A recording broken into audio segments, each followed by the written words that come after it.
So what we're going to do is we're going to practice looking at an example that does not have any chemical formula to help us figure out the number of hydrogens.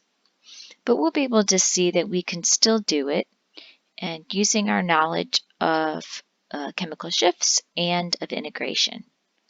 So I'm going to work without the internet and then I'll show you the result once I have submitted all of these answers. So the computer will ask us to label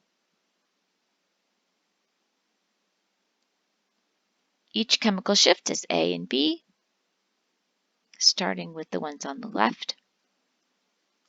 And the chemical shift I estimated for A was 3.4, and I estimated B as 1.7. So now when we go to do the integration, we need to remember that we're going to be paying attention to this distance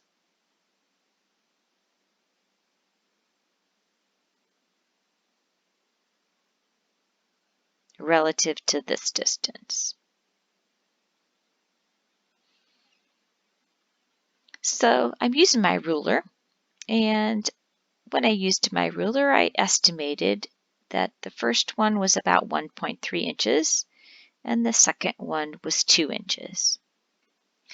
And so we need to get the relative height differences between the two. So in order to get the relative, I need 1.3 divided by the total, which is 3.3 inches. And that gives me about 0.4.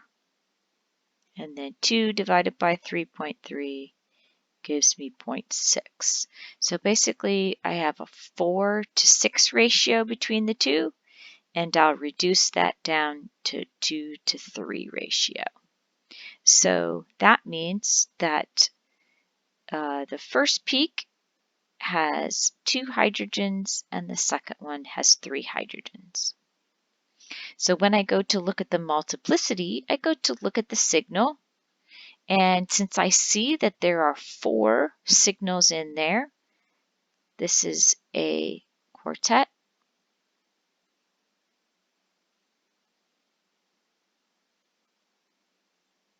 And since I look at that one, it's a triplet.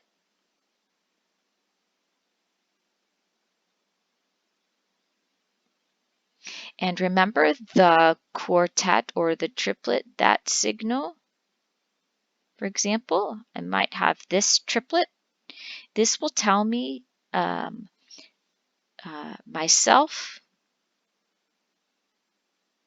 plus my nearest neighbors.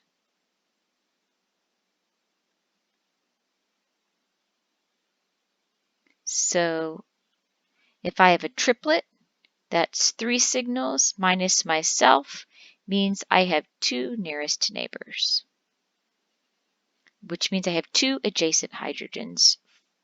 So for a triplet, I have 2. For a quartet, I will have 3. So my hydrogen type, when you actually do this in the virtual lab, this is a pull down menu and you get to see different options. So you're going to be thinking, what will integrate to 2? And so your choices for integrations to 2 are typically CH2 groups, methylene groups, or methyl groups, which will integrate to 3. So a methyl group that appears at a chemical shift of 1.7 would be a relatively normal methyl group.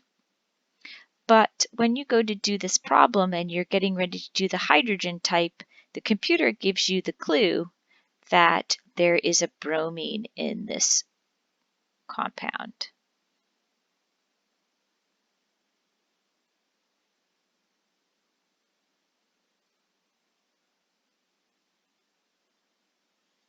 So we have carbons, hydrogens, and bromines. So we're going to have a CH3 group, and we'll choose that from the pull down menu. And then we'll choose, so we're going to have a CH2 group probably, because it integrates to 2, but it appears at 3.4, which is much further downfield than we would have expected. But it's downfield because it's attached to that bromine. So remember, when you're looking on those chemical shift pages, you want to take into consideration what it's sitting next to. So a CH2 group sitting next to a bromine will move down. So remember, downfield is on the 9 end and upfield is on the 1 end, 1 to 2 end. So when I go to put my structure together, I'm going to use my bromine, and then there's a little dot. There's a CH2 group. Line up the dots. And then a CH3 group. So then you're going to hit Submit Answer, and then you'll see in this verifies that we were correct. It's a bromine attached to a CH2, attached to a CH3.